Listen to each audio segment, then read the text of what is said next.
vitam sajivam sadvaitam savadutam parijana sahitam Krishna Chaitanya Devam Shri Radha Krishna Padam Sahagana Lalita Shri Vishakanvitangscha Nama Om Vishnu Padaya Krishna Prestaya Bhutale Srimate Bhaktivedanta Swamin Iti Namine Namaste Saraswati Devi Gauravani Pracharine Nirvishesha Shunyavadi Paschatya Deshatarine Vancha Kalpat Tarubhyascha Kripa Sindhubhya Evacha Patitanam Pavanebhyo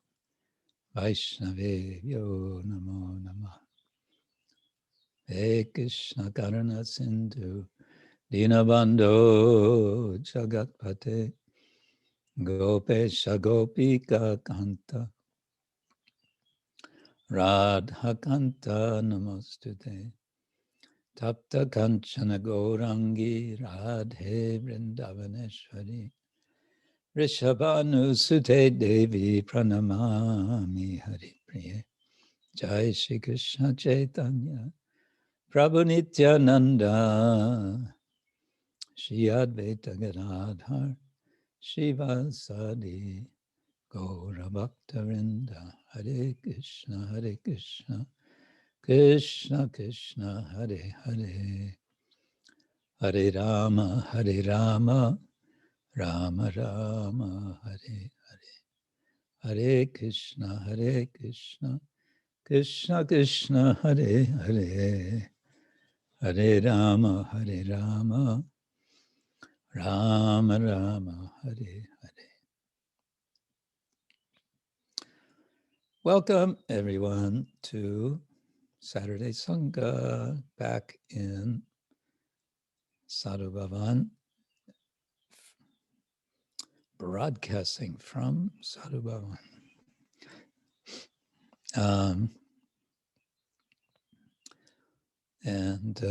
Here we are in the middle, not the middle, but approaching the middle of summer, middle of June. What else is happening? Yeah, coming Monday is Nirjala Ekadashi. Guru Maharaj in Ratayatra is today in Rijeka, in Croatia. Oh yes, Ratayatra in Rijeka. Jai Jagannath. And thank you for reminding. That's a nice event. I've been attending so many times, but not this time. And tomorrow, I have it noted, says Ganga Puja. I think people do Ganga Puja every day of the year, but it says Ganga Puja is tomorrow. And appearance day of Ganga Mata Goswamini and disappearance of Baladev Vidya Bhushana. And I just received a set of prayers, an ashtakam for Baladev Vidya Bhushana. Let's see where that was. Yes, here. And so we might read some of this.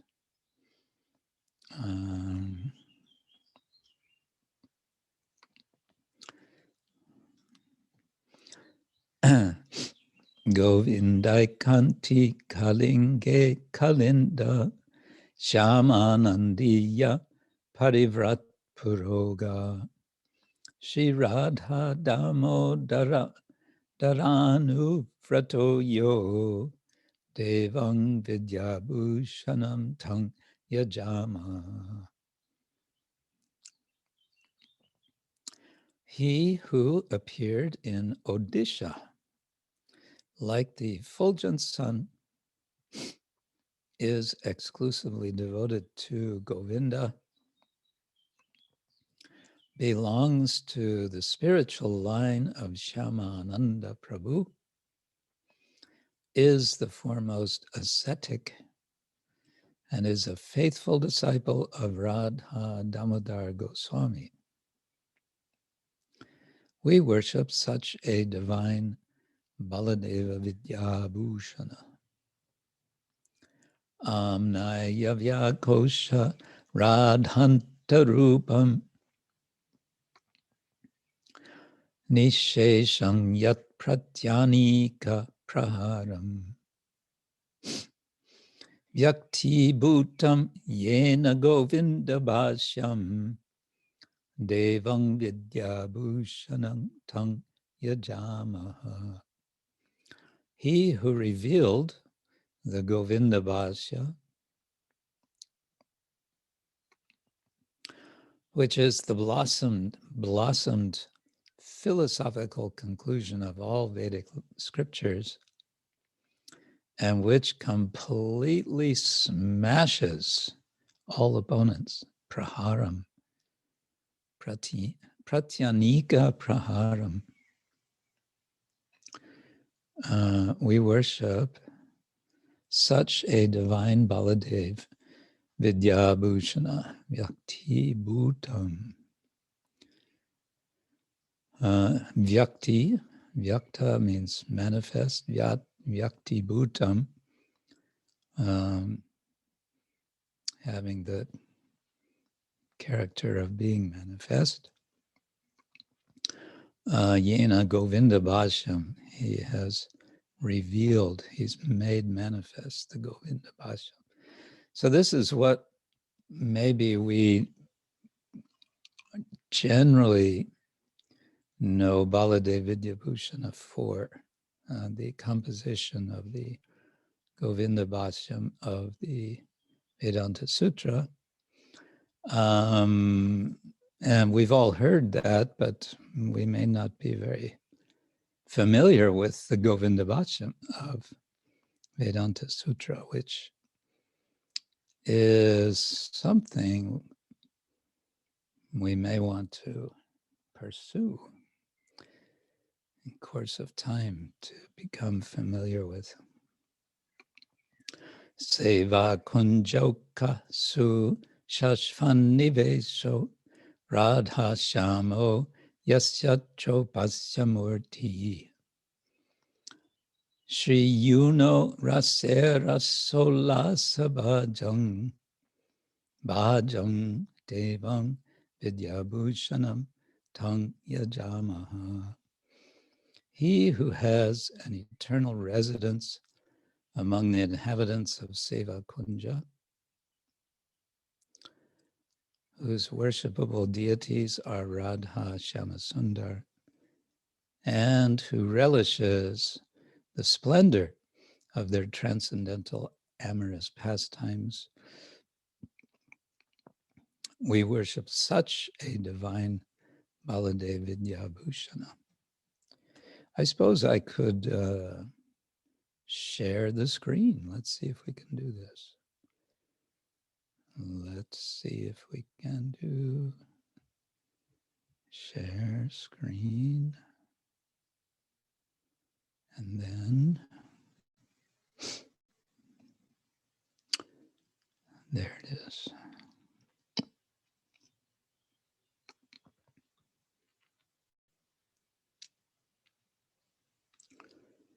Share. Okay. Can you see this now? Not yet, Guru Maharaj. It seems that is refreshing your output. Yeah, now it's visible. Now it came. Okay. Rupo pasting jaiva marmadyakeshang madhuryashvaryadi tattve rasagnyam Svacha spita priti lakshaikavadam devang vidyabhushanam tang yajamaha. He who is Rupa Goswami's follower,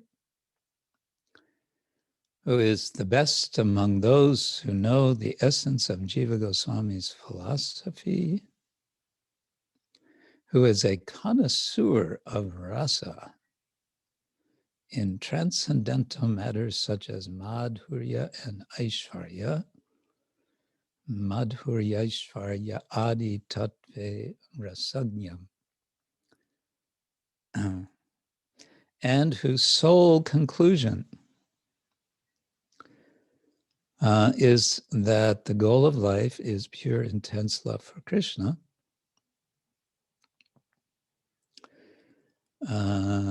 We worship such a divine Baladev Vidyabhushana, Svacha Spita,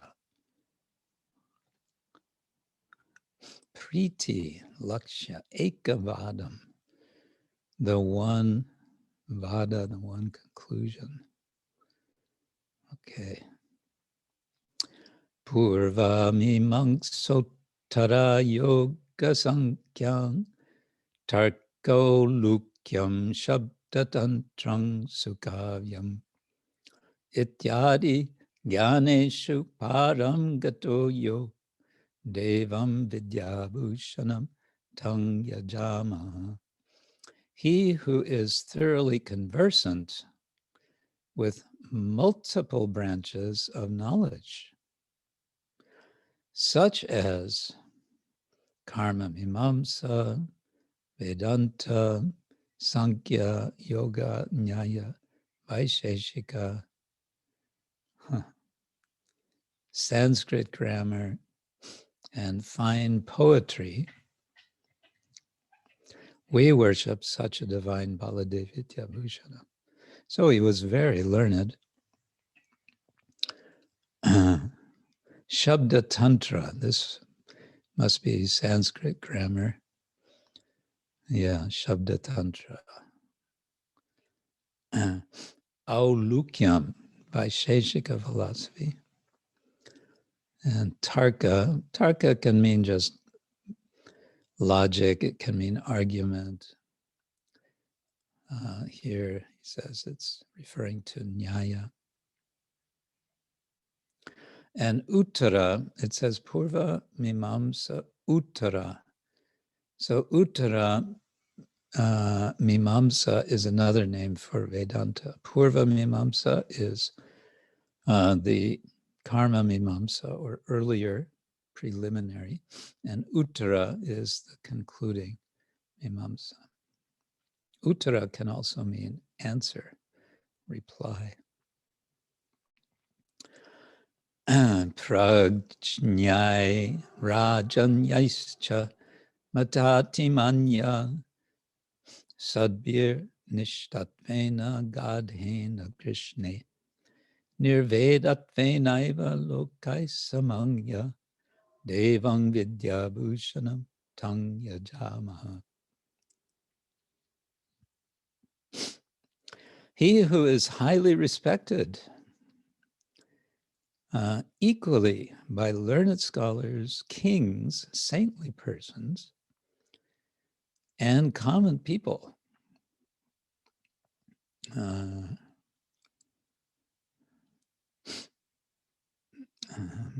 Nishtatvena, because of his devotion, on account of his intellect, deep devotion, and detachment from the world, nirvedatvena, because of his detachment. We worship such a divine Baladev Vidyabhushana. Madhvacharyanam pramayani matva samvadyaiva likinam jitvaroyaha ajivam mayi angsalarati shishtam devam vidyabhushanam tang yajama. He who adopting the 9 objects of knowledge taught by Madhvacharya, became victorious over all deceitful philosophers after debating with them.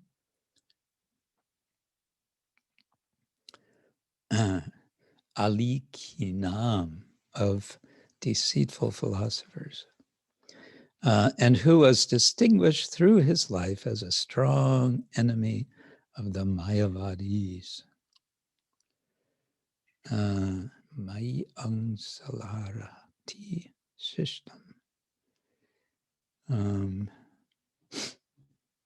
Ajivam, throughout his life, we worship such a divine Baladeva Vibhushana. Prasthana tritve hi siddha svavritya gaudiyo yenanvayas tat vimarshe vedantacharyam hrida svasubirvai devam vidyabhushanam tang yajama. He who, by his commentaries on the Prasthana Traya, definitely proved the authenticity of the Gaudiya lineage when it was under scrutiny.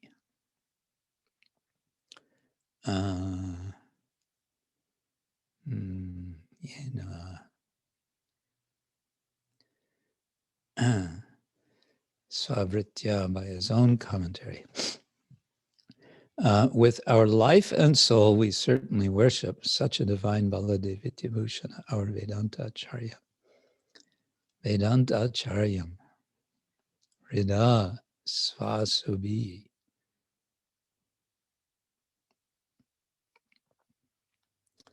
Svasubi, with our lives. Etad vidya bhushanasya yo bhaktyadite sarvata prinayet tam tat grantanyastam rahasyam krihitva brindaranye Krishna dasyam savindet. May those who faithfully read or recite these 8 verses dedicated to Baladeva Vidyabhushana fully please him, comprehend the secrets laid down in his books, and thus attain service to Lord Krishna in Vrindavan. Vrindaranye Krishna dasyam savindet. May attain.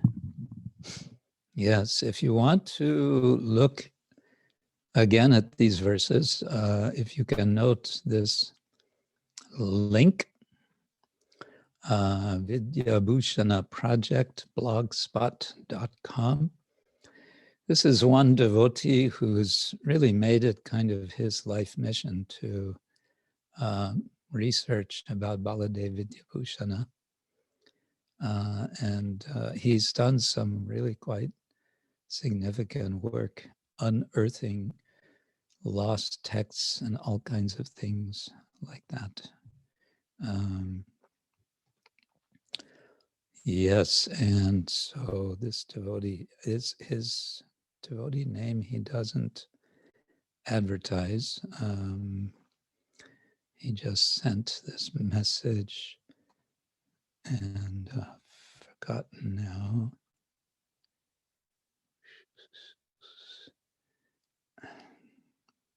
Yes, Dr. Damien Martins. Okay, Hare Krishna. So, all right. Again, welcome everyone. And let's now look at Srila Bhaktivinoda Thakur's song. 2 songs, I think because the first one we have today is very short. It's all of 3 verses. It is called Upadesa Introduction, and Srila Bhaktivinoda Thakur is introducing, after the Mangala Charana and so on we went through, of the Kalyana Kalpataru. So in this song of 3 verses, he says, the initiating spiritual master, diksa-guru, shows his causeless mercy by giving his disciples instructions in chanting. Here the translator says the Hari Nama mantra. Diksa-guru-krpa Kori, mantra-upadesa. Now mantra here could mean the Hare Krishna mantra, or it could mean the mantra of what's usually identified with diksha, which we identify as second initiation or Brahman initiation. Koriya, dekhan, krsna-tattver nija. By so doing, he, that is the Diksha-guru, points the disciples toward the direction of the truths pertaining to the Supreme Lord Sri Krishna. Koriya, dekhan, krsna-tattver nirdesa, indication of what? Of Krishna Tattva. But then, next verse, siksa-guru-brnda, kripa koriya apar, sadhake sikhan, sadhaner, anga-sar, which I'm again thinking it's translated by, his name is slipping my mind now, Dasharat Sutta Prabhu. But I consider the numerous instructing spiritual masters to be more important, for they show unlimitedly more mercy. I guess he's translating the word apar. By training the neophyte devotees in all the essential aspects of practical regulative devotional service, sadhana-bhakti. Siksa-guru-brnda, kripa koriya apar. Now, it may be he's taking a bit of liberty here, saying, I consider the numerous instructing spiritual masters to be more important. I don't see that literally being said here. However, the 3rd verse says, siksa-guru-gana-pade koriya pranati, upadesa-mala, boli, nija, manah-prati. Therefore, offering my prostrated obeisances unto the lotus feet of all instructing spiritual masters, I will now narrate this garland of different types of spiritual advice, which will all be directed toward my own mind. Nija manah-prati. Of course, that makes sense. He's making this distinction, saying there's the Diksha-guru, there are any number of Shiksha-gurus, and the Shiksha-gurus are giving Shiksha. They're giving upadesa. And that's his subject. That's what this section of the songbook is about. It's upadesa. So he's saying, I'm giving obeisance particularly to my Shiksha-gurus because I'm now going to share the shiksha which I have received from them. He doesn't name any shiksha-gurus. We generally understand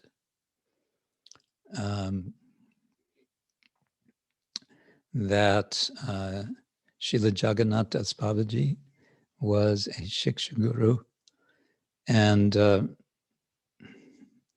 who was it? Bipin Bihari Goswami was his diksha-guru, I believe. Did I get that right?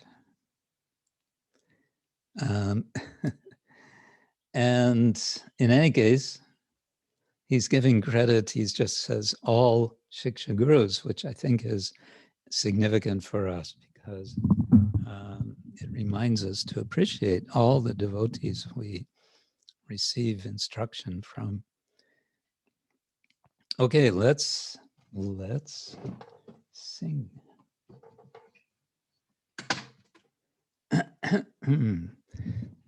This is in Payar format.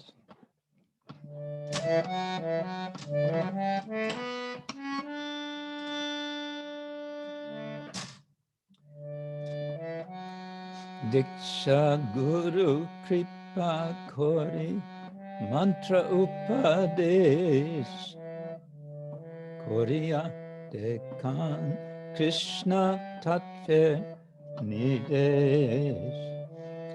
diksa-guru-krpa Kori mantra-upadesa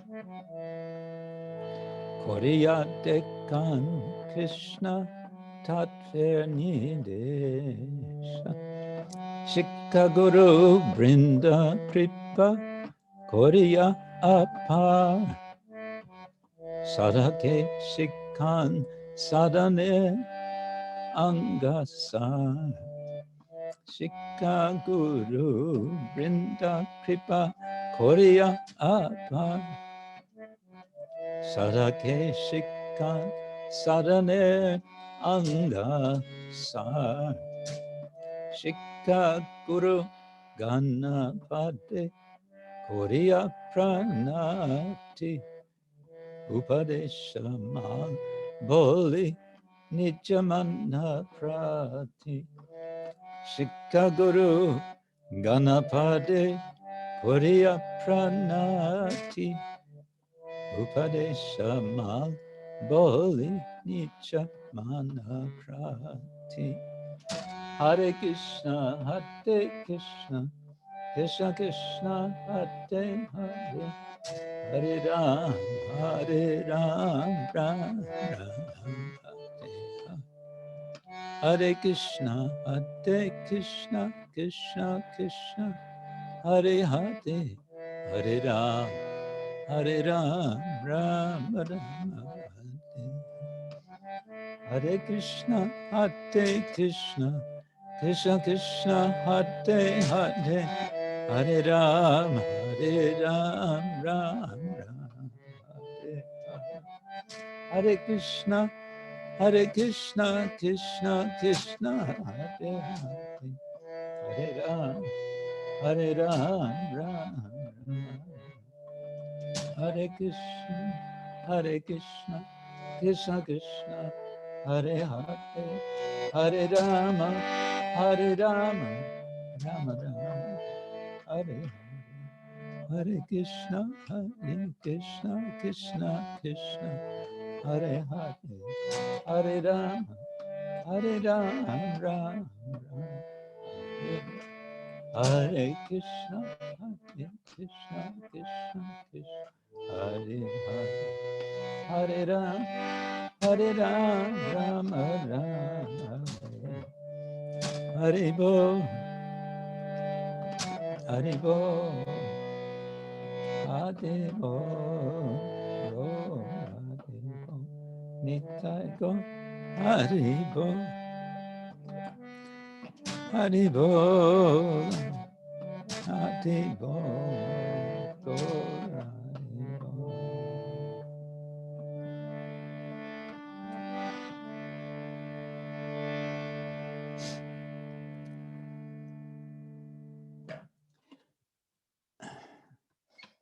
Actually,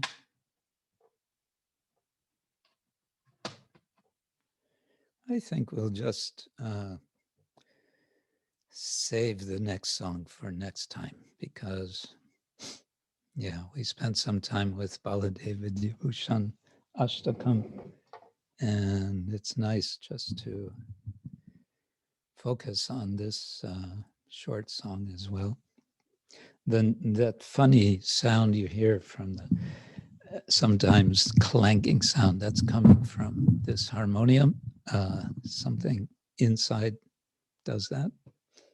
I don't know what it is. It's the way of harmoniums.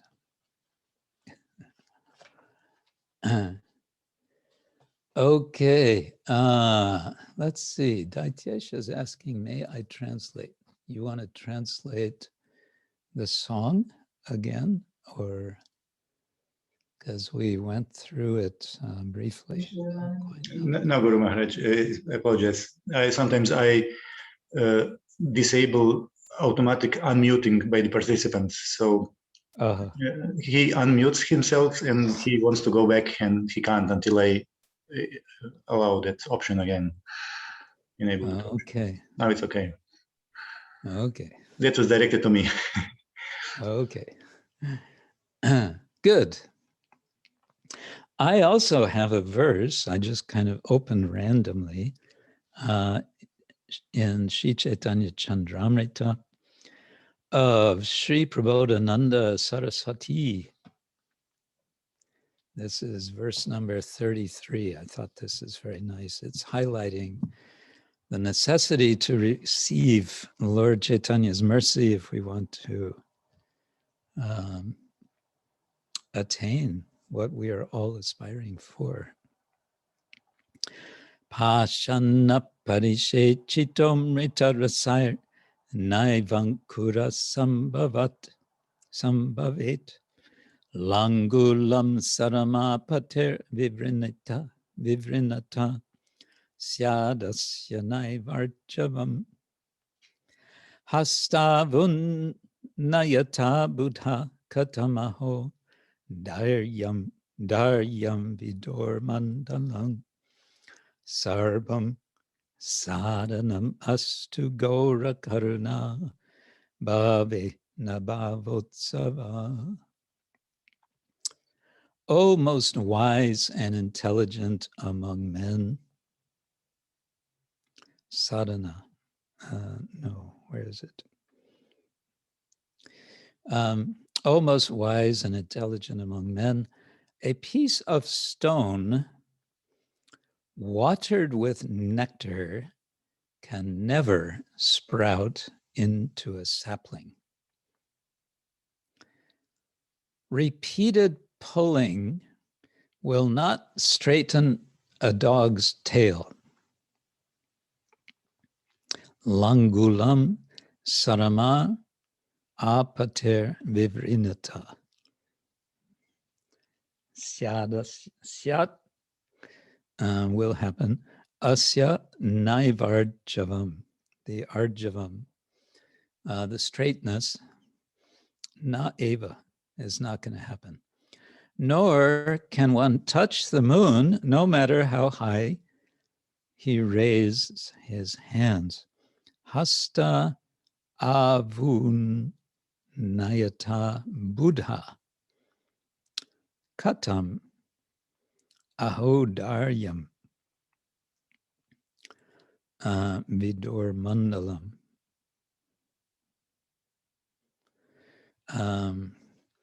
In the same way, though a practitioner, a sadhaka, may perfect different spiritual disciplines, sadhana, without the mercy of Sri Gaurachandra, he will not be able to participate in his festival of love, Bhava Utsava.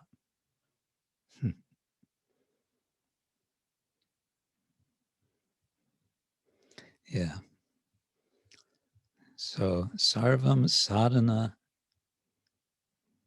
sadhanam astu gorakarana abhave. In the abhava, in the absence of Lord Chaitanya's karuna, his mercy, na bhavotsava, there will not be a festival. We cannot participate in that. So we want the mercy of Lord Chaitanya. We want mercy. Okay. So again, welcome everyone. Early comers, latecomers, and newcomers. I wanted to, in particular, welcome to Ananda Leela and Gaurachandra. I saw them here some time ago. Yes, there they were. Hare Krishna. All the way in Florianopolis in Brazil. Brazil. Yes. So welcome to you and to all of you in all respects. Okay. Thank you so much for this wonderful satsanga. Thank you, Guru. Hare Krishna.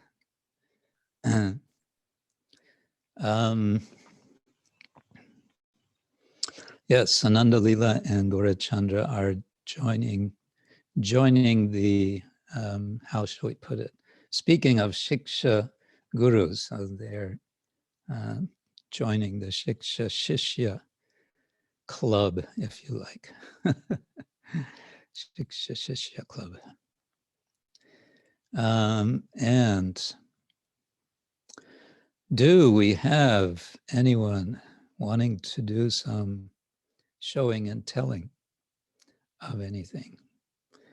I was going to ask, we had a couple of devotees sharing their thoughts from our reading from Chaitanya Charitamrita. Let's see, there was Pandava. Pandava, are you here?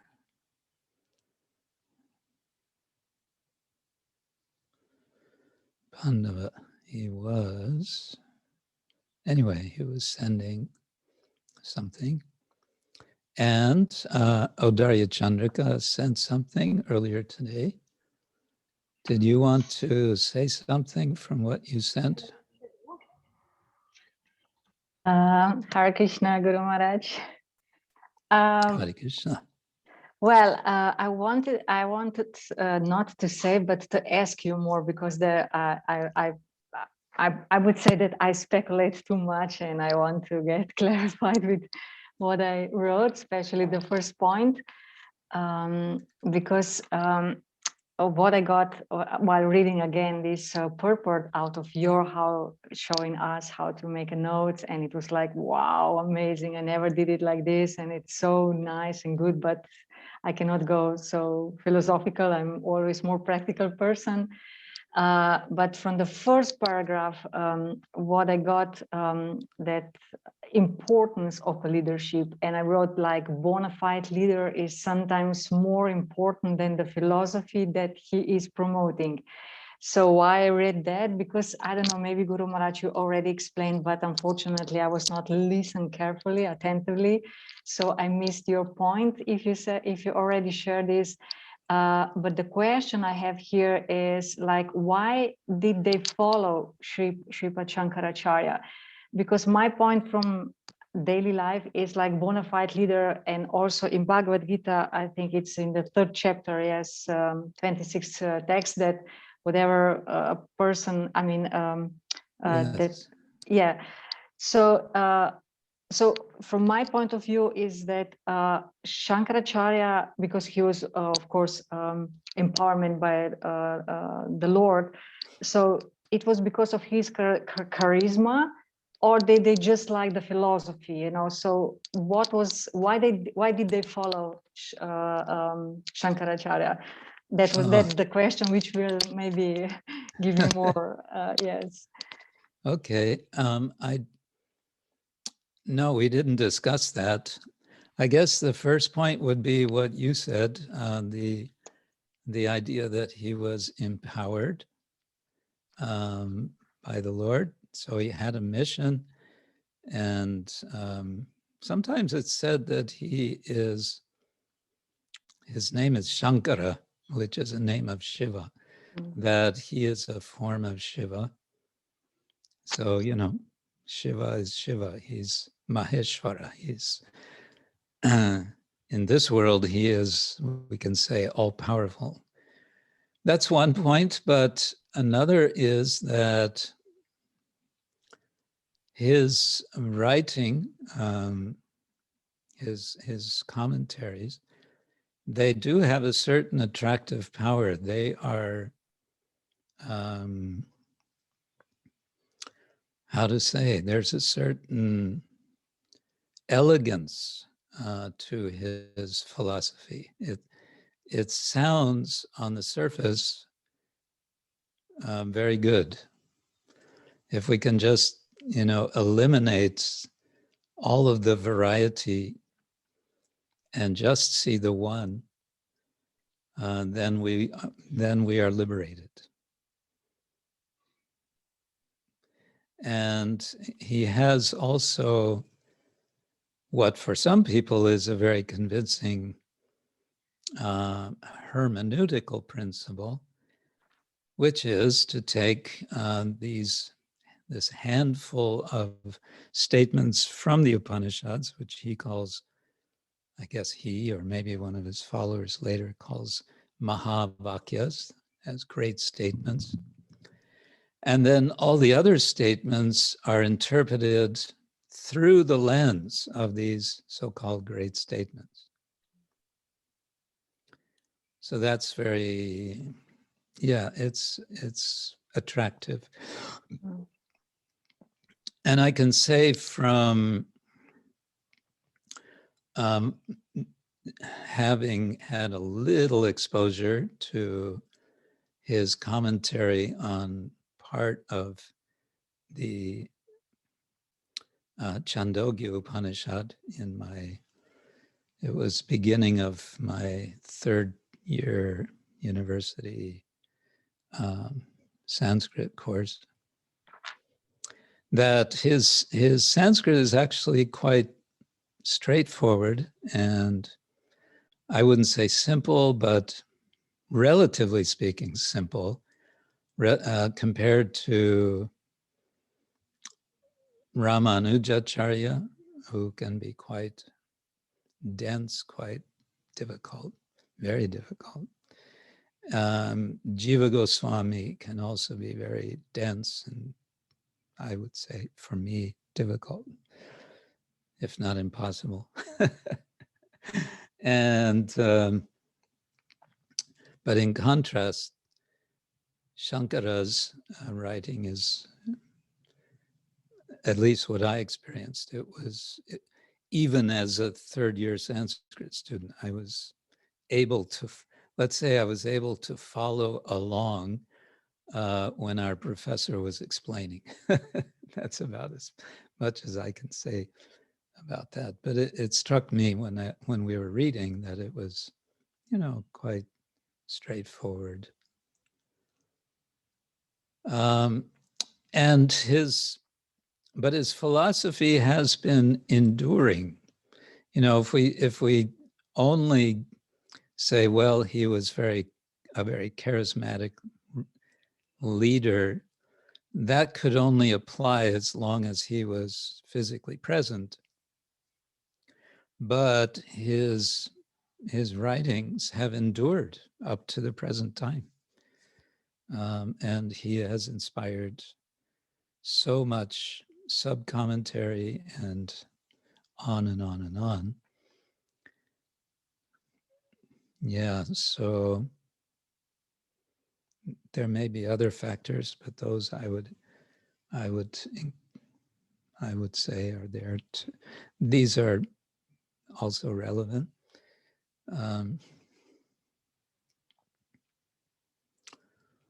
There's been a kind of revival of Advaita Vedanta in the 19th century, in the late 19th, early 20th century.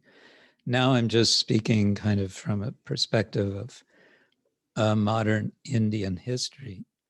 One scholar has written about this, that there was a feeling of a need amongst the Hindu intelligentsia in the 19th and 20th century to have a sort of one cohesive philosophy, theology, to present to the world, to say, this is Hinduism. And Advaita Vedanta fit this purpose very well. And so it was taken up with great eagerness by, well, in the early 20th century, especially by Dr. Sarvapalli Radhakrishnan, but several others before him and since him. They said, you know, here, this, because there was a critique against Hindu philosophy that, oh, it's so complicated, it's so confusing, it's so many-branched. What is it? This criticism was coming from the Christian missionaries in India, especially. So some of the Hindu intelligentsia, especially Ram Mohan Roy, in the early, actually late 18th century, early 19th century, he was very concerned about this. And so he started studying the Upanishads. And he concluded, aha, Upanishads, this is what is real Hinduism. Forget about the Puranas. He rejected the Puranas, including the Bhagavatam. And he said, the real thing is the Upanishads. And it's really very much the case that the Upanishads, by which I mean the main Upanishads that we speak about in Vedanta for the most part, the very dominant flavor of them is Advaita. It's non-dualist. And I'm quoting, when I say that, I'm quoting a Dvaitavadin scholar who is both a traditional scholar and a modern Western scholar of Madhva Vedanta. I have one, we can say friend, scholar friend, who is a specialist. He grew up, he's born in a Madhva family, and he's grown up and he's been trained, and he also became qualified. He teaches at one university in America. He came to Oxford, and I took him for a walk around central Oxford, the university one time, and we were chatting. And he said, you know, it's really true, isn't it? He said that the Upanishads are basically Advaitic. And this is coming from a hardcore Dvaita Vedanta scholar. He was kind of saying, well, let's recognize, let's admit that this is the case. So anyway, Ram Mohan Roy took the Upanishads and decided this is Hinduism. And so my point was that there is this sort of modern history, which is, I would say, quite closely woven into modern Indian political history. So when I was in Oxford, one of our very senior professors there,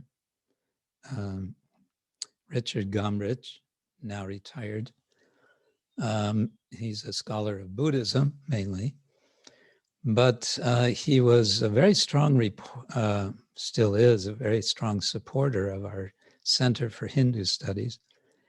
And he said once in a public lecture,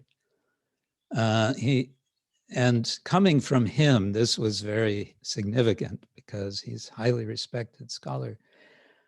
He said, we used to think that Vedanta meant Advaita Vedanta. However, since the Oxford Center for Hindu Studies has been established here in Oxford, we have all come to know that this is only one interpretation of Vedanta, that there's so many Vaishnava forms of Vaishnava Vedanta. So when he said that, we all kind of went, yeah. That's us.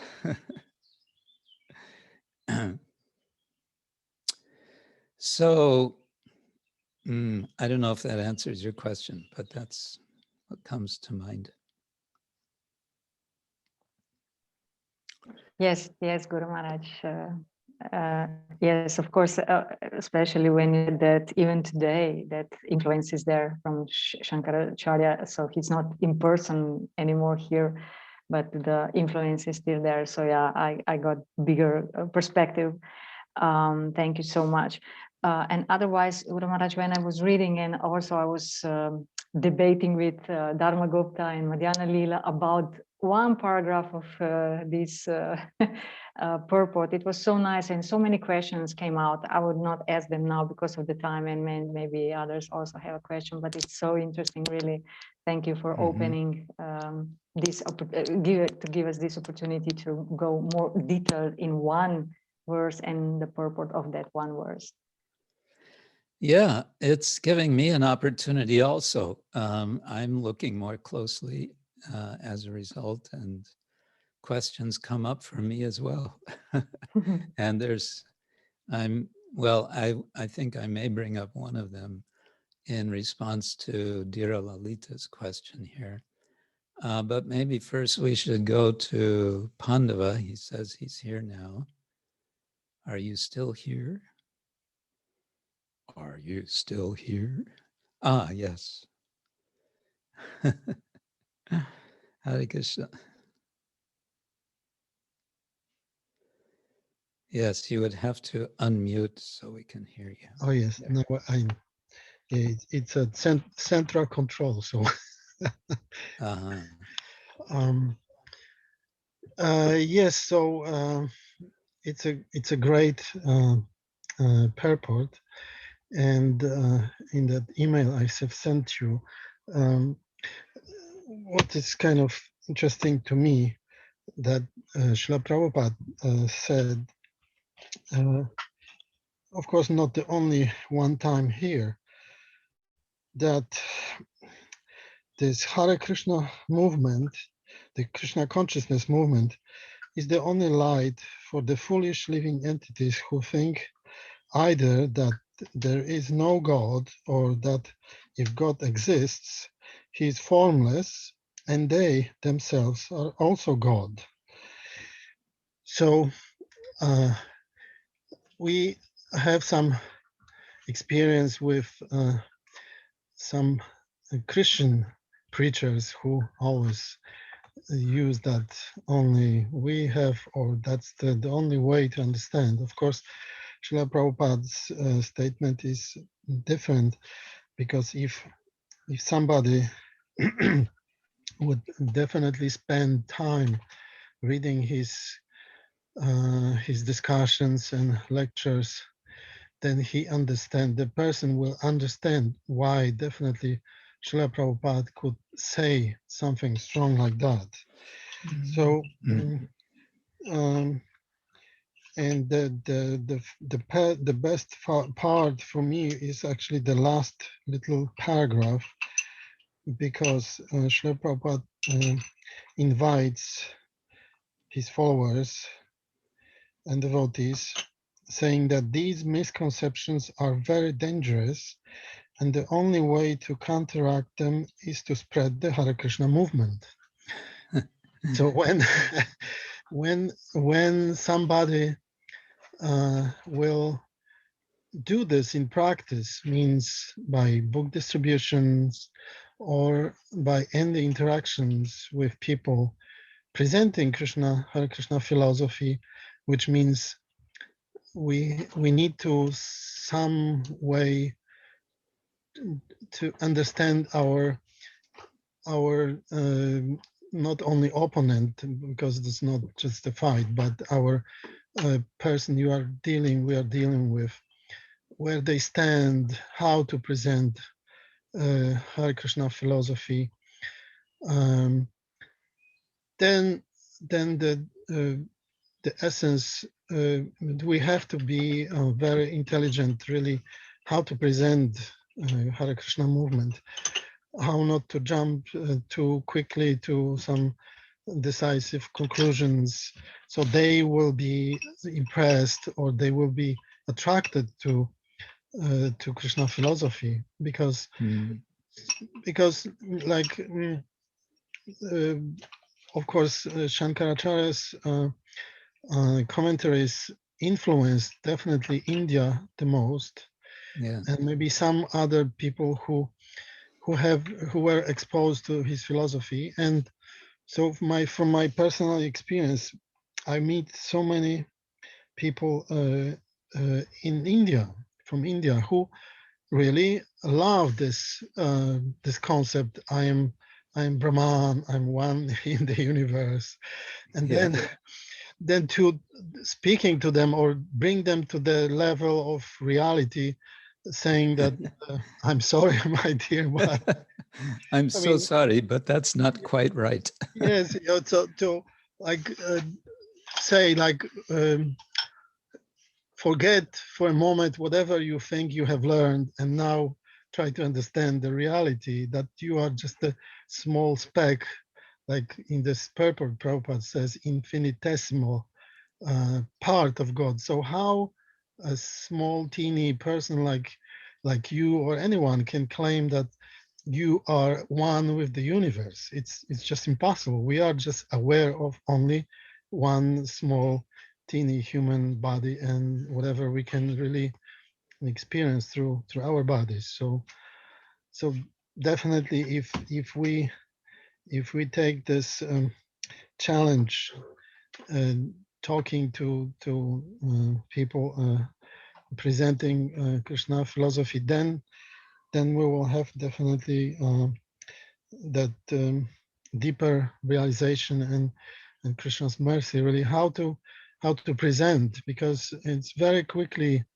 I mean, I found myself also that, and I've also heard in your lectures, in your last, at least maybe 2 years, that the real preacher should be really friendly. So sometimes that's the best way or the best bridge to have with those people, because no one is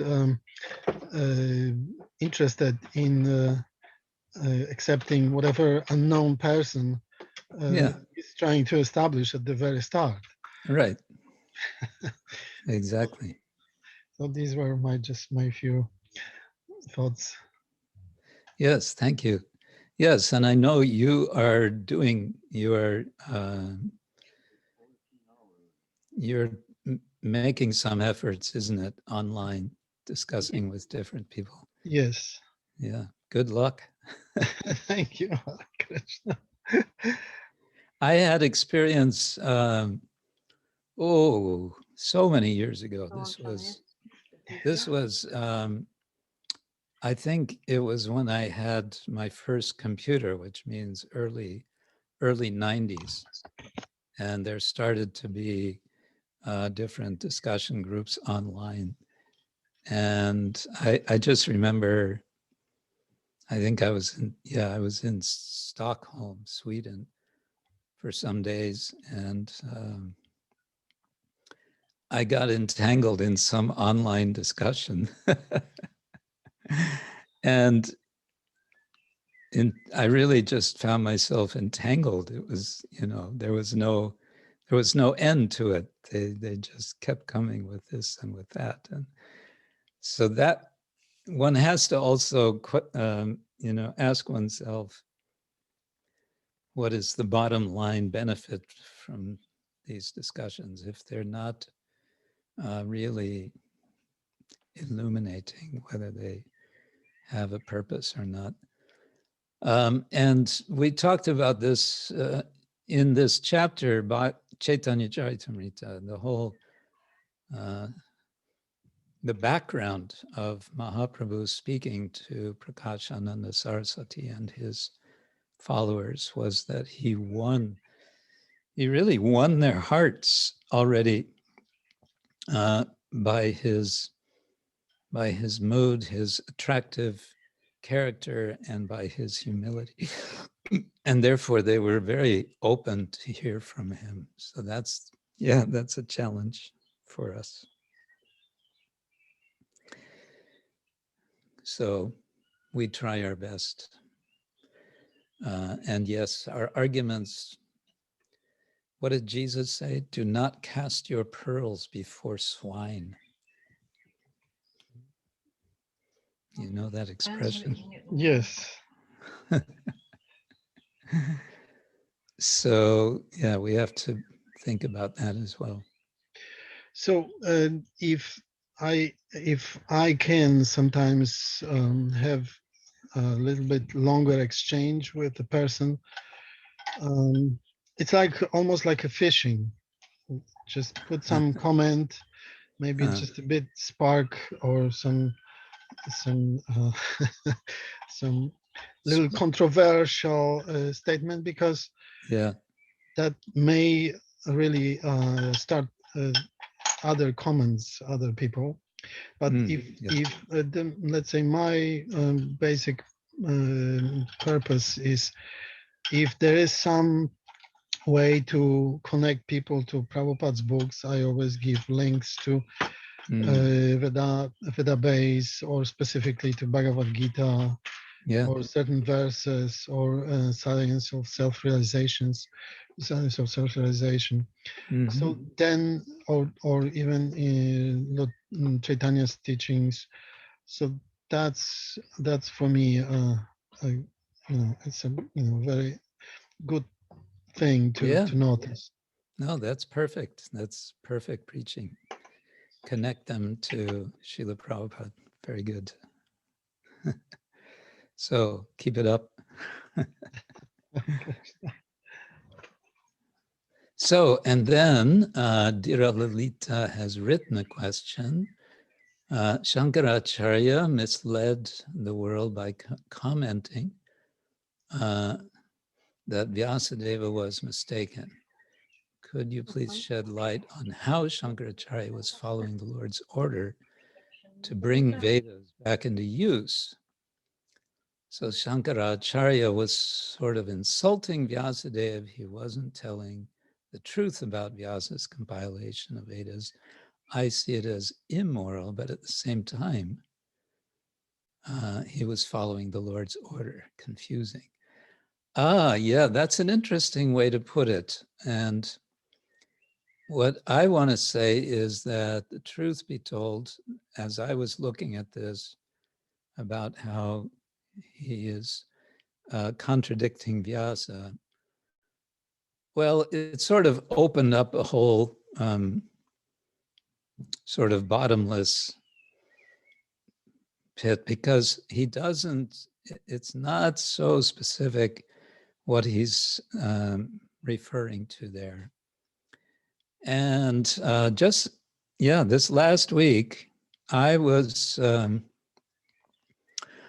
looking for the source of one line which Srila Prabhupada quotes in, what was it, in 120 or 121?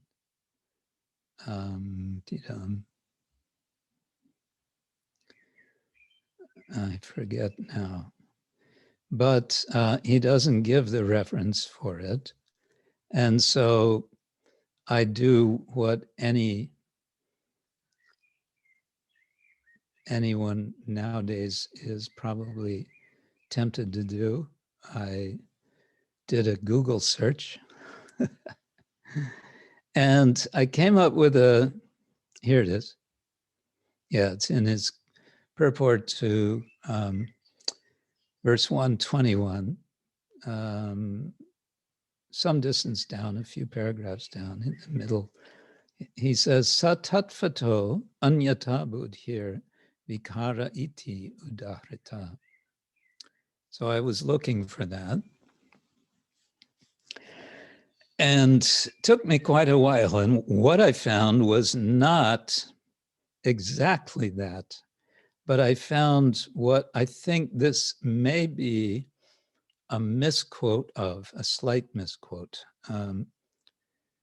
And let's see now if I can find that.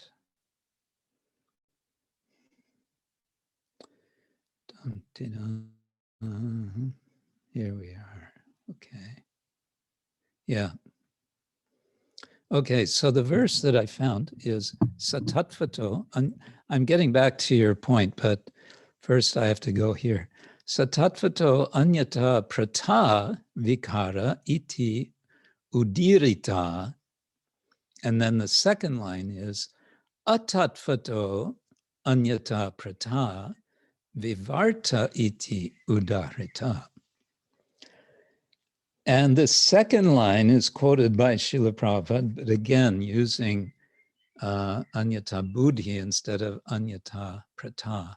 It comes to the same meaning as far as I can tell. But he quotes the second line in the next purport. So where I found this was it's being quoted in the Vedanta Sara of Sadananda.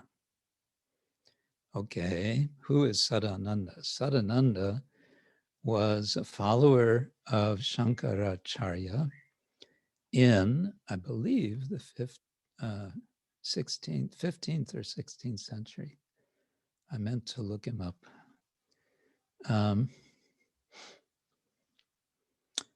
And that book, Vedanta Sara, is still today quite popular summary of Advaita Vedanta.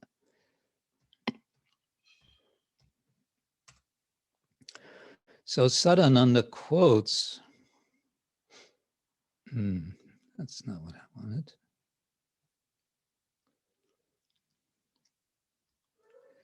No, I'd have to look elsewhere. Okay. He is quoting this verse, but he doesn't give a reference, which is typical. The acharyas, when they quote from Vedic literature or Puranas or whatever, very typically they don't tell you where where to find it, which can be very frustrating. You're supposed to know where it is. Often they will just say, iti shrute, it's from Shruti, or it's in the Shruti. Yeah, thanks, where? But this, he doesn't give any reference. This may be a project for you, Vrindapati. You have lots of connections with people who could probably find this out. What do you think?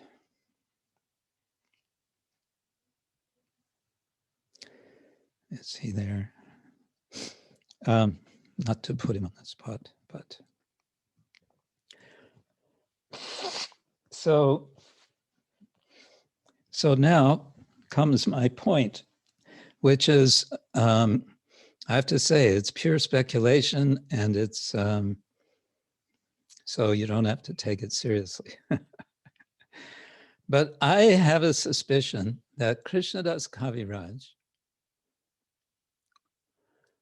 writing Chaitanya Charitamrita, was familiar with, and maybe the people, the devotees around him, that they were familiar with Sadananda and not necessarily with Shankaracharya directly. And Sadananda, I haven't studied his Vedanta Sara, but I do know from hearing from others that Shankaracharya himself some of the things he said were found to be ambiguous, meaning you could take it this way or you could take it that way. And then his followers, generation after generation, were elaborating to try to explain Shankaracharya. And in the process of explaining Shankaracharya, they came up with what came to be called Mayavada.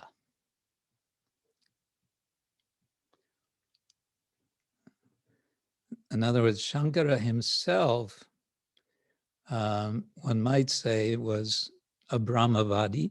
He was certainly emphasizing non-dualism. But was he a Mayavadi in the way we generally understand? Well, maybe he was, and it seems like it's ambiguous. The point is this saying that Shankaracharya was rejecting or disagreeing with Vyasa. I just don't know what, that I think it will take more brains than I have to work out exactly what he's saying there. Prabhupada is elaborating, and but to really pinpoint it may not be so easy. But I'm also not finished. I've started thinking to try to develop this a bit more because I thought, it could be useful for devotees to have a sort of unpacking of these purports by Srila Prabhupada. He's quoting from different Upanishads, briefly, so then one could elaborate more what exactly he's quoting and why he's quoting particular things and so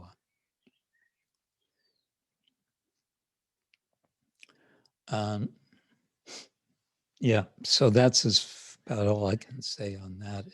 It is confusing. On the order of the Lord, he is doing this. But we can take it in a similar way, I would say, to how we understand the position of Maya Devi, the external energy of the Lord. That's explained by Jiva Goswami in his Tattva Sandarbha, that he quotes from the Bhagavatam, Vilajja manaya yasya statum ikshapate amuya, that Maya Devi is embarrassed, vilajja, to stand within the view, within the sight of Lord Krishna because of what is her service. But it's her service, and so she does it. Her service is to give what the conditioned souls who have turned away from the Lord want. And by doing that, to bind them, and by doing that, to make them fearful. And by doing that, making them inclined to turn back to the Lord. That's her service. But she's embarrassed, so she stays at a distance from the Lord. And it says the Lord respects her for her service. He honors her. He keeps her in that position since time immemorial, and therefore she is honored. Mm-hmm. So in a similar way, we may understand about Shankaracharya. Thank you so much, Guru Maharaj. It's really blows my mind how it's actually Shankaracharya appears to be a surrendered servant to the Lord by alluring people from Buddhism towards the Mayavada, or at least toward Brahmavada. or at least towards Brahma-vada. But it is so deep.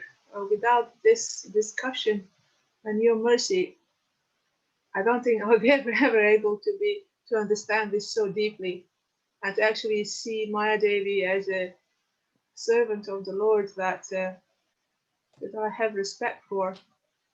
Not that I want to be really her follower, but have respect for her. Thank you so much, Guru Maharaj. Could I steal a 1 minute of yours just to offer something to devotees on this site? I have sponsored books of yours, Guru Maharaj, here at home. I have 10 copies of Krishna Seva in English and 10 copies of Attending Krishna's Image. And they have been sponsored by my husband, myself. And I would like to, if you would like to have a copy, if you don't have it, please give me your emails or addresses so I could send it to you. With no cost. Wow. Yeah, because they have been sponsored. That's a deal.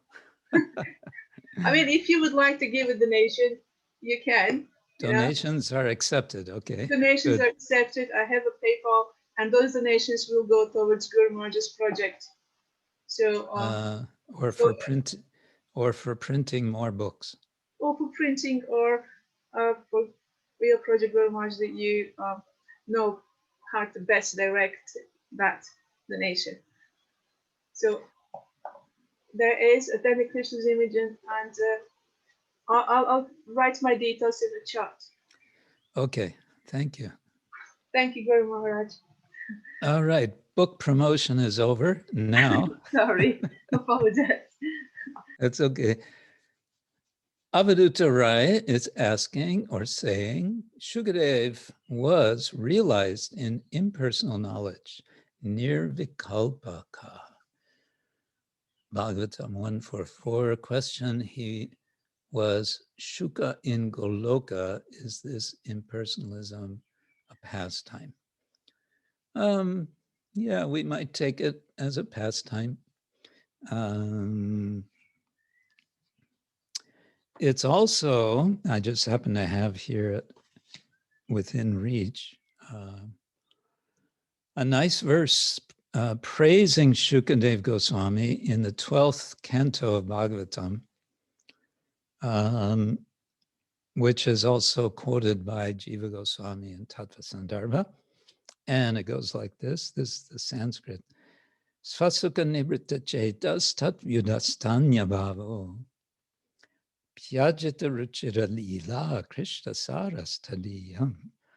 Vyatanuta kripaya yas tatvadipam puranam tamakila vrijinatnam vyasa sunum natosmi. I offer obeisance, nata asmi, to Srila Shukadev Goswami, who was Sva Sukha Nibrita Cheta. His consciousness was, he was completely satisfied, experiencing his own happiness, Swasukha, which was Tat Vyudastanya Bhava, which rejected all forms of materialism, which threw out Vyudasta, all kinds of bhava of this world. Api, however, ajita ruchira lila krishna saras tadiyam, despite being self-satisfied, he was attracted, Krishna, to the taste, ruchir, of the lila of Ajita, of the Lord. And because he was attracted, vyatanuta, kripaya, by his mercy and So I would say this comes to respond to the question about pastime. This is part of the pastime that he is displaying mercy. Vyatanuta, he shared Tattvadipam Puranam, the Purana, namely the Bhagavatam, which is Tattvadipa, which is illumination of tattva, of reality. Tam Vyasa Sunum, that son of Vyasa, Akila Rijana Gnam, who could dispel all, who could destroy all gna, all obstacles, unlimited obstacles. To that person I offer obeisance. So he is highlighting why why Krishna Bhakti is superior to Brahmananda. And this is a major topic in the Bhagavatam and in Jiva Goswami's Sandarbhas, especially Bhagavat Sandarbha. And he's illustrating that. He's embodying that. So that's there.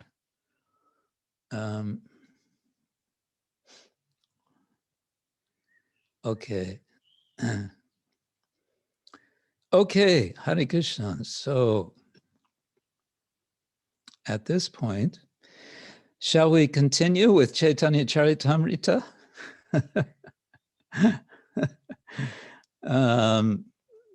Yes, okay. Then I have to share screen. And where am I? Desktop. It's here somewhere. Here we go. Yes. Share.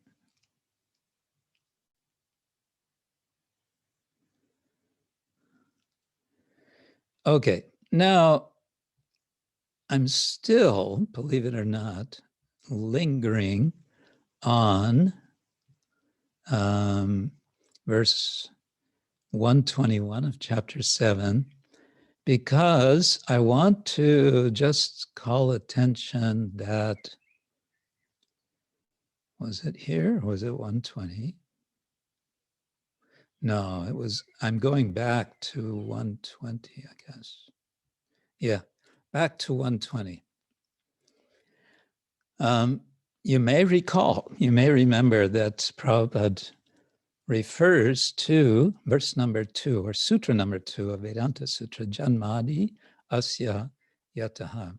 And I started to give, to share some of the commentary of Ramanujacharya.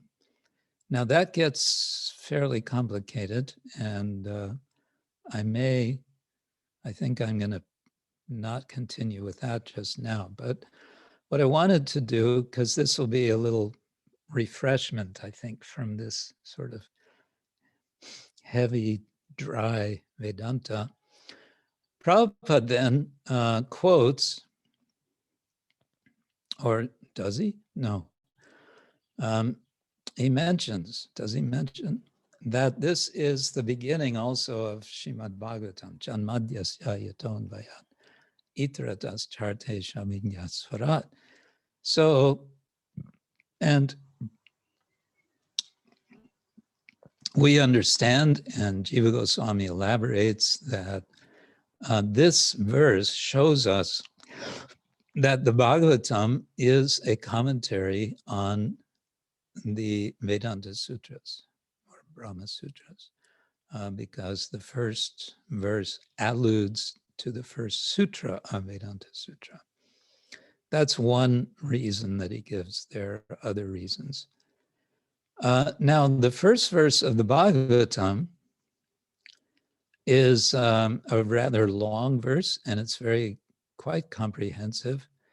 And Srila Prabhupada gives a quite extensive translation, which I will leave for you to read by yourselves because I don't want to torture our translators too much. But still, this may be a bit of a torture. I want to share with you the third of 5 translation or commentaries of Srila Vishwanath Chakravarti Thakur on this verse. He's given 5 different interpretations, and this is the third one, which has been translated by Matsyavatar Prabhu, who is a student. He was a student of my godbrother Gopi Paranadhana Prabhu, Sanskrit student. Okay, here we go. I don't know if you'll see this. It's written rather small. Here we go. We meditate. So he's taking the word dhimahi at the end. We meditate upon the Supreme Absolute Truth, Param Satyam, Sri Krishna, from whom, yataha, comes the appearance, janma, of the original adi asya rasa, the original rasa, that is Sringara rasa. This rasa is produced by union, anvayat, and separation, itarataha. Krishna is cognizant, he's conscious, abhijñā, of the means, arteshu, helpful for bringing about rasa, such as the 64 arts. He, still talking about Krishna, is the one who, yaha, imparted tene, the truth, Brahma, about Adirasa unto the original sage, Adi Kavi, of Rasa, namely Bharata. Bharata Muni is the author of the Bharata Natya Shastra. So he's saying that Adi Kavi is Bharata, not Brahma. Through the sage's mind, Rida.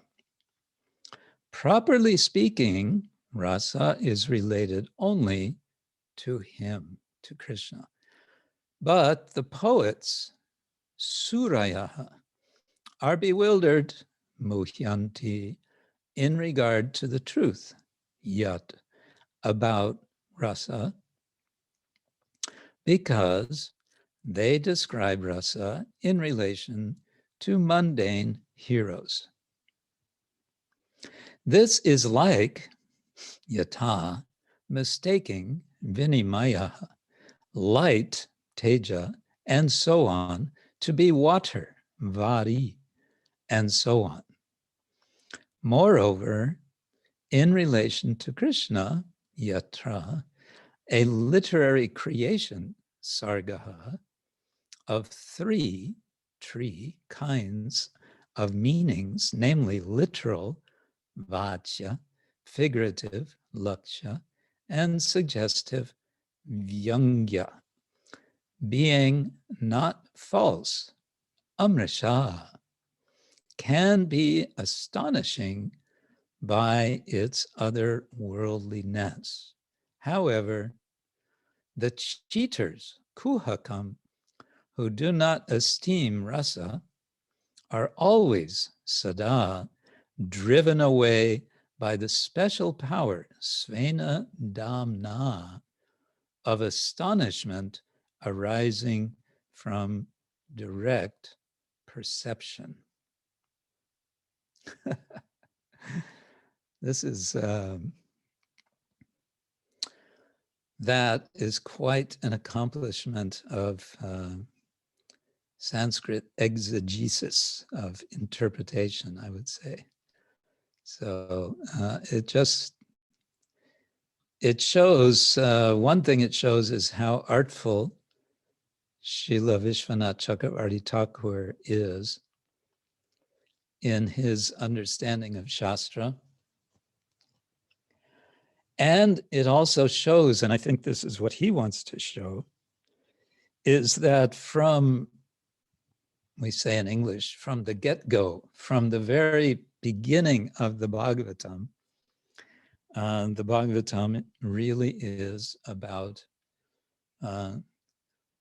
the Lord of Rasa, in other words, which is indicated in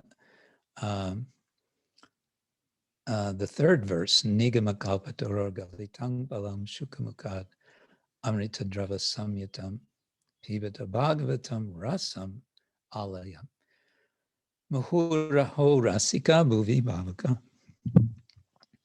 So he's inviting us to appreciate that, and the Bhagavatam is for relishing. And what I'm I guess trying to do with focusing on this this part of Chaitanya Charitamrita is I want to say that this is part of how we relish, or this is helpful, if not essential, in relishing the rasa of the Bhagavatam, is to relish the tattva. Or we can say that, yeah, it is rasa tattva in more ways than one. It is how we, through tattva, and that's why Srila Prabhupada emphasized we should read the first 9 cantos of the Bhagavatam before jumping into we shouldn't jump into the 10th canto. He said that, he emphasized it, and then what did he do? He translated his summary study of the 10th canto because he wanted to make sure that we would get it, him feeling that he may not be with us long enough to stay to translate the whole thing. Okay, so I want to, but now I want to go to verse number 122. Parinamavade Ishvara hoyen vikari etta kahi vivartavada stapana je Kori. According to Shankaracharya, by accepting the theory of the transformation of the energy of the Lord, one creates an illusion by indirectly accepting that the absolute truth is transformed. Okay, there's 2 or 3 technical terms here. One is parinamavada. Parinama means transformation. Vivarta also means transformation, or it means some kind of change. And Ishvara hoyen vikari, that Ishvara becomes changed. And we'll see in the purport, Prabhupada is saying that Shankaracharya is worried that if we say that this world is a transformation of Brahman, then we are saying that Ishvara, here Krishna says Ishvara, I don't know if Shankara would say Ishvara, or just Brahman, is being changed, and that's a problem. This is the whole issue in Vedanta. I think I've already explained, but it's a central issue of Vedanta. How do we get, what is the relation between the one, which is Brahman, which is unchanging, and the many, which is this world, which is always changing?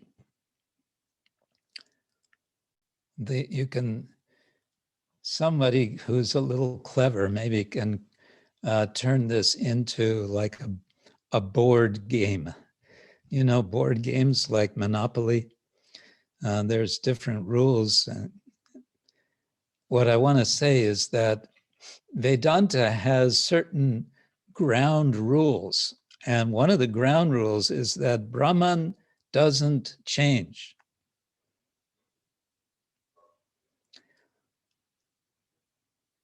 Okay, so if we accept that, then how do we get all of this change? That's the question.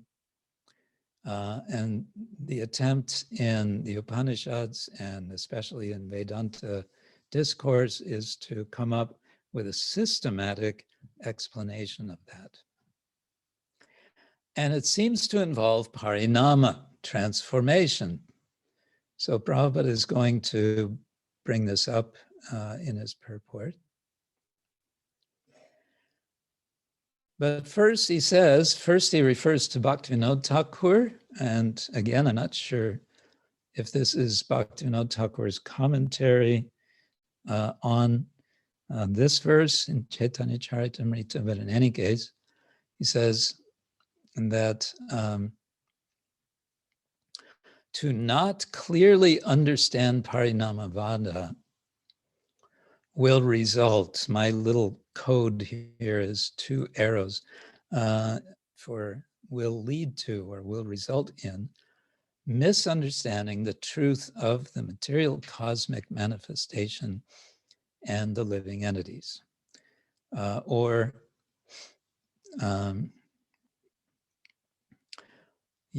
In Sri Vaishnava, Ramanuja, Sri Vaishnava tradition, it's understood there's Ishvara, there's Jiva, and there's Jada.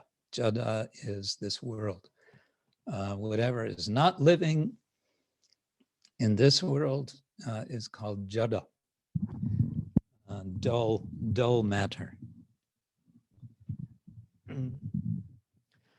So a misunderstanding of parinama will bring a misunderstanding of the truth, the tattva of material cosmic manifestation and the living entities.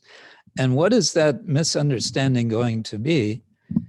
Sort of to jump ahead, so to say, it's going to be the Advaitavadin conclusion that material cosmic manifestation and the living entities are illusory.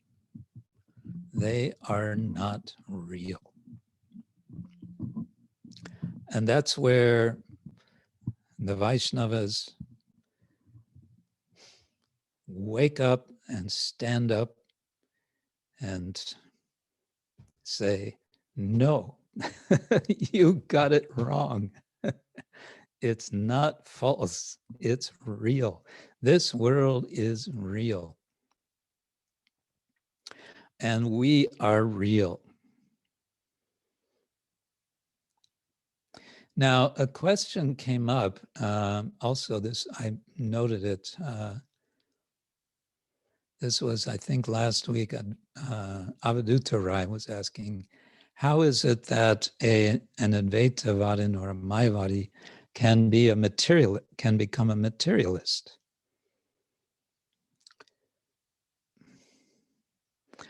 It's an interesting question. I was thinking about it. There's probably a lot can be said about it, but what comes to my mind is a good Brahmavadi is not a materialist. He or she has understood very well that this material world is temporary, and therefore one wants to be detached from this world. And that's not what we usually think of as materialism, to be rather the opposite. Brahmavadi, we can say, is a low-level spiritualist, someone who understands material nature, material world, the manifestations of this world are temporary, and therefore not to be involved with in ways which implicate us. So that's spiritual, I would say Brahmavada. And then, however, the Mayavada goes a step further to say that this world is illusion. Now, saying that it's illusion, one can go in two directions. One direction is that of the transcendentalist. He or she will say, yes, it's illusion, and therefore I'm not going to get entangled. And so one will pursue whatever it is, Brahmajyoti, the impersonal ananda of Brahman, the Brahma ananda, which is a real ananda, and then it's debatable. How long can you keep in that Brahma ananda? In any case, that's one possible direction, but the other possible direction, and I think this is why Srila Prabhupada is saying it's so dangerous, is that when it filters down into popular culture, it becomes a basis for people to say or to think, or maybe not even think consciously, but just to sort of presume that, yes, this is one big illusion, therefore let me enjoy this illusion.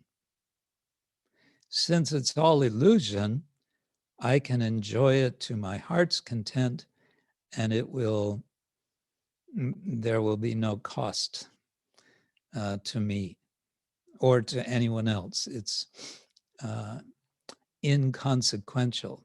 And therefore, it also becomes a source for the complete rejection of morality, of dharma. So that would be one way of understanding. So, so that's kind of jumping ahead to say the misunderstanding of Parinamavada leads to the misunderstanding about this world and the living entities, that it's all illusion. And what's going to be the implication of that? And here is really the bottom line, the essential point, for which the entire Bhagavatam is expanded, for which Jiva Goswami's books, Srila Rupa Goswami's books are all expanded. The Mayavadi will say that bhakti, which means engaging of the jiva in devotion, engaging the senses with sense objects in service, that is all, at best, they will say, instrumental, which means it can help you to realize that it is all illusion. At best, it is that, they will say, and at worst, it's a waste of time because it's part of the illusion.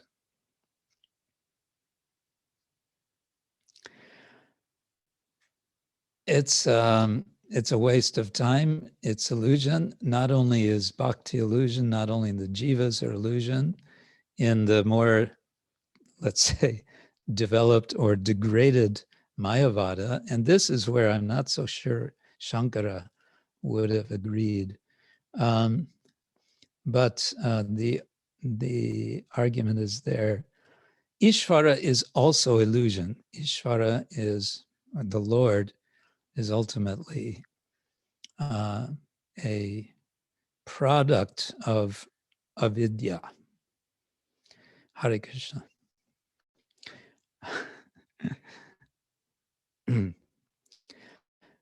Now, as I've been explaining, the whole Vedanta is very much concerned with Upanishads. What does it say in the Upanishads? And therefore, there's a lot of quoting of the Upanishads. So Srila Prabhupada is doing that as well.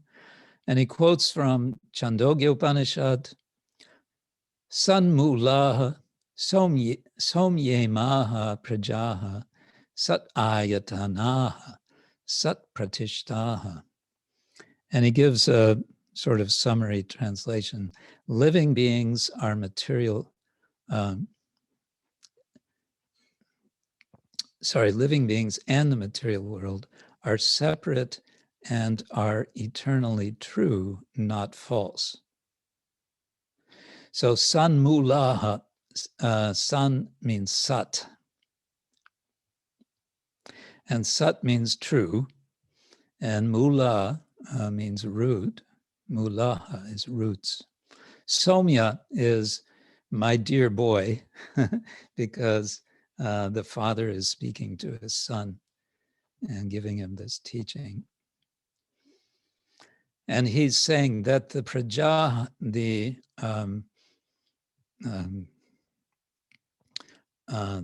progeny, literally, the living beings, those who are produced, who are born in this world, they are sat mula, they have sat as their root. Now, Shankaracharya is not going to disagree with this. He's not going to disagree with this, but he will go on to say, praja is a product of name and form, and therefore not real.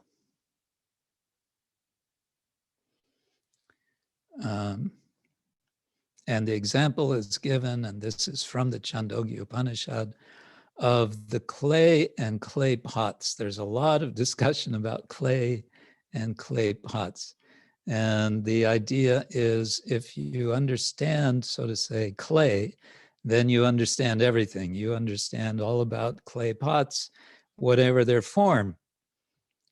And what Shankara wants to do is say, therefore, the pot is meaningless. What is meaningful is clay. And what the Vaishnavas want to say is, wait. No. You're not going to be able to carry water in clay. And that argument is given by none other than Mother Shachi Devi, the mother of Chaitanya Mahaprabhu, in this nice conversation when Nimai is a small boy, and they're talking about dirt versus sweets. and Nimai is saying to his mother, what's the difference? it's all coming from clay. And his mother says, no, there's a difference. So the thing is, there's both. There is oneness and there is difference. And that's what our Gaudiya Vaishnava Vedanta is all about, that there is non-difference and there's difference. And if you try to take one and leave the other, you have half the story. And as they say in English, the half-truth is worse than a lie.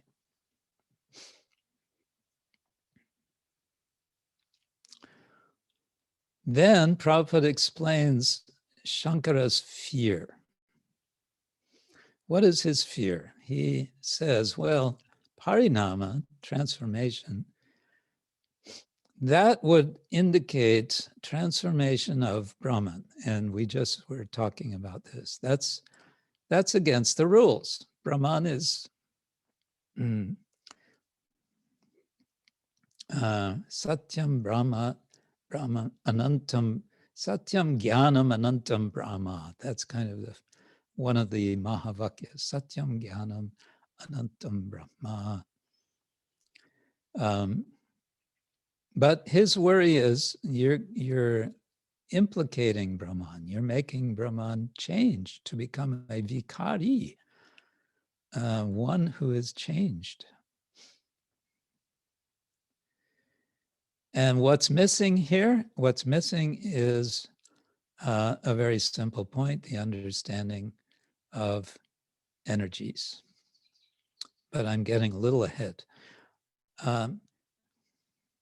So Prabhupada says, Shankara imagines the material world and living entities to be false with no individuality.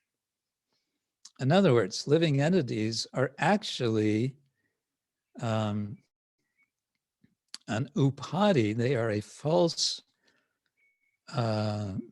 product of avidya, and they are, if you break the pot, so to say, then what will you have left? You will have the air in the pot merging with all the air around the pot. So in this example, he's speaking of Brahman as the air, and we are just part of that. And so there's no distinction. There's just one Brahman. That is Atma and Brahman are one, and we are ultimately one single being. You, this idea of you and I and they, that is illusion. Then Prabhupada says, by word jugglery, he is doing this imagining of the material world and living entities to be false.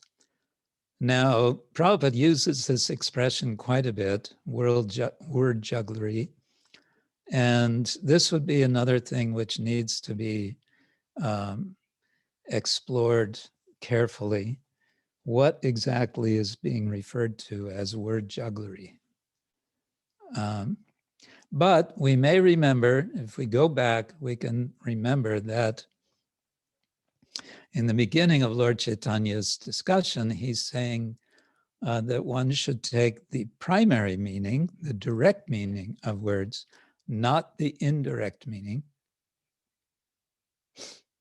So what we would have to look for is where Shankara is putting aside direct meanings and using secondary meanings, gona vritti.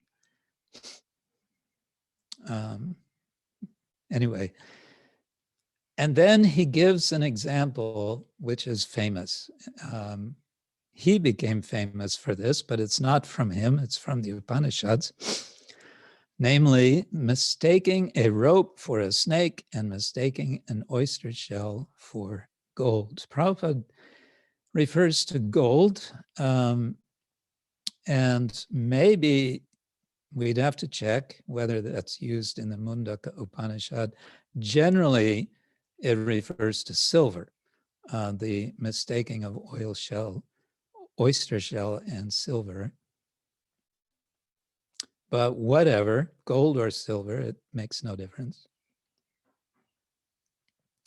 And then Prabhupada says, okay, he's using that analogy to make his point that we living beings are illusion. We don't really exist as individuals. And Prabhupada says, let's look more carefully.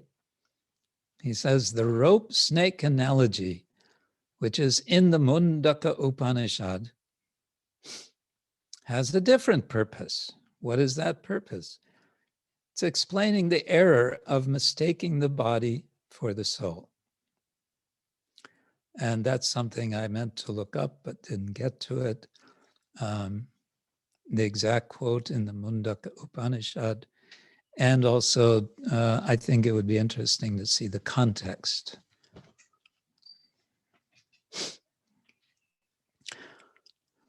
And then Prabhupada quotes from the Bhagavad Gita, Mamai Vangsho Jivaloke Jivabhuta Sanatana. Mama Eva Angsha jiva loke jiva bhuta sanatana, that the angsha, there are angshas, there are portions, there are parts or limbs, anga, angsha, or sparks of me. They are mine, but they are sanatana, they are eternal. So the Vaishnavas understand this verse to say that rest assured, as Krishna is saying quite clearly to Arjuna in the very beginning of chapter 2, never was there a time when I did not exist, nor you, nor all these kings. This is being confirmed here. We are individual. So now he wants to give what he's saying is a proper understanding of Vivartavada. Again, Vivarta is another word for transformation. He's saying Vivartavada, properly understood, is the mistake of regarding the body as the self.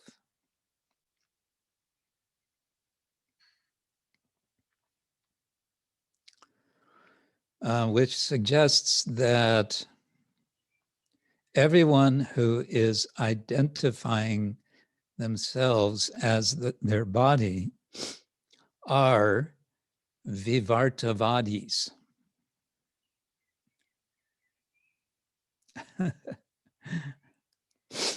Like Mayavadi, Vivartavadi. But I'm not so sure we can take it in that way. Okay, but moving on, then he quotes, I mentioned before this, there are two lines, and Prabhupada quotes now the second line from a source we don't know its origin, atatvato. Before we had satatvato, anyatabud here.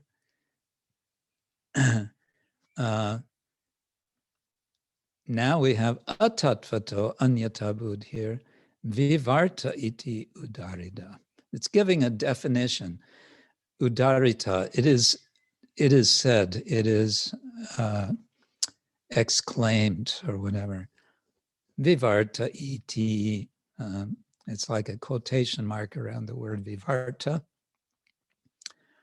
Vivarta is an anyata buddhi, a mentality or anyata prata, otherwise than what does not exist or what was not before, atatvata.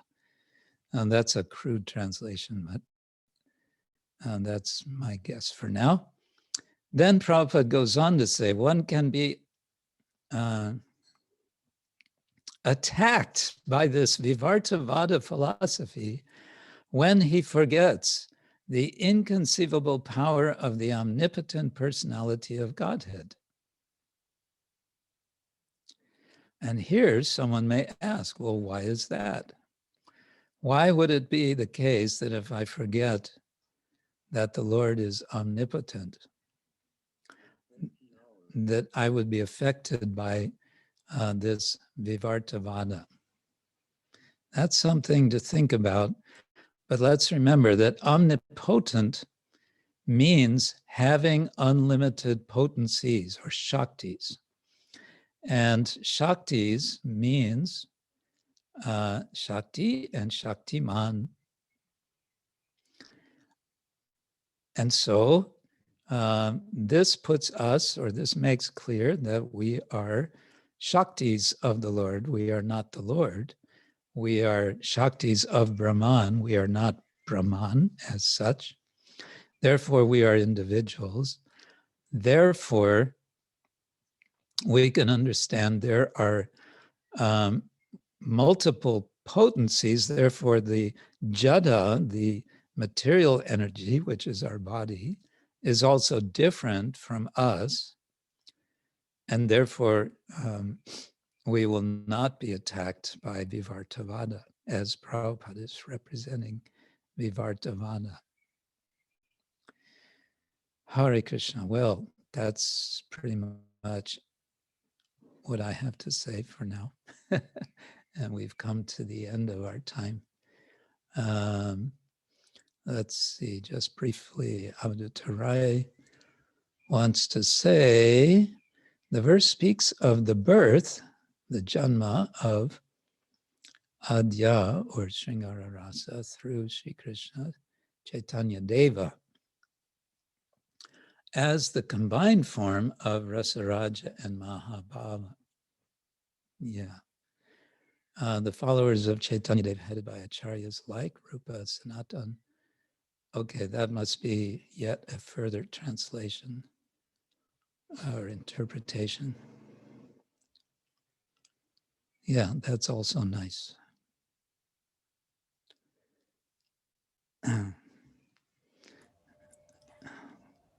At the end, I have one question, Maharaj. These are two translations. One is from Madhusudana Saraswati. I just forwarded it to you because I found it. And anyway, sorry for that if it's offensive. But maybe the last question, if you like to address. Well, we don't have so much time now. Our acharyas also sometimes take secondary meaning. Yeah, I wanted to speak about that. And Jiva Goswami does exactly that.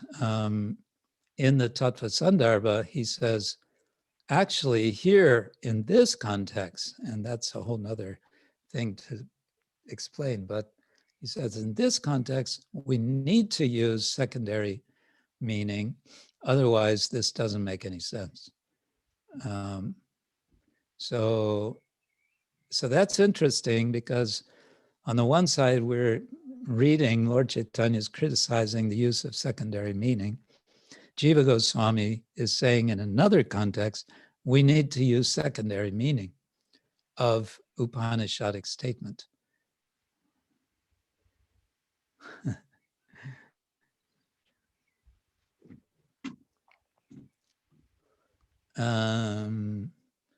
Yeah, and Chittakarani is saying how all these should be illusion.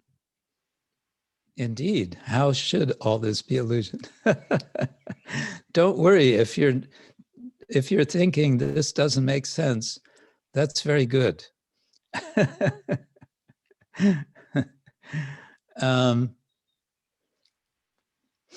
What's the function of the illusion? Well, we can say that it does have a function as an illusion to keep conditioned souls in illusion that they are enjoyers.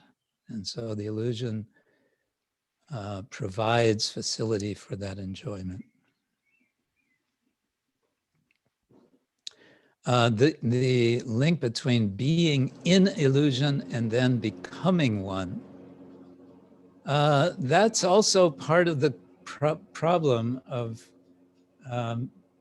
Mayavad philosophy, you can say.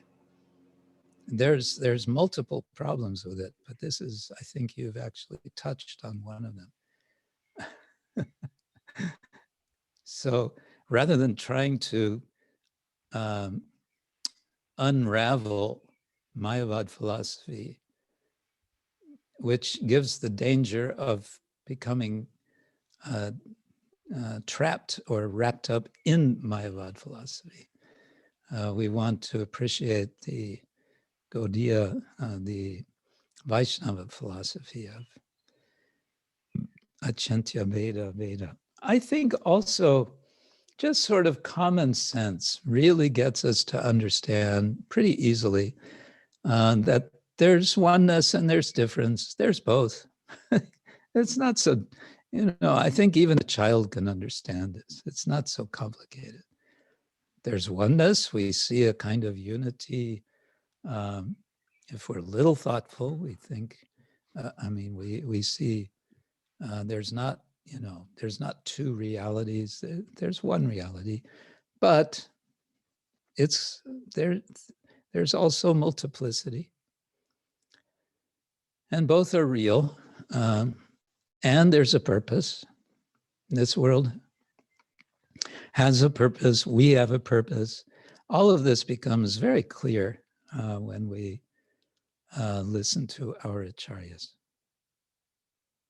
Hare Krishna. So on that note, I was going to do a very quick show and tell. For those of you still with us, we showed this book previously, but now it's arrived with great thanks to Prema Sarovara and Gopi Krishna in particular for translating, and many, many others who have helped in producing the book. So I just got 2 copies sent by Prema Sarovara in the mail. Advancing Across the Great River, Reflections on Yoga Philosophy and Cross-Cultural Comparisons. The title was very carefully chosen to help us to get the book approved by the Chinese authorities. It's basically about Bhagavad Gita, kind of introducing Bhagavad Gita in different ways. So we're happy about this.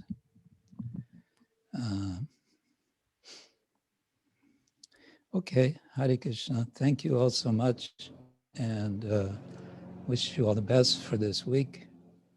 Keep well, keep safe, keep happy, chant and be happy.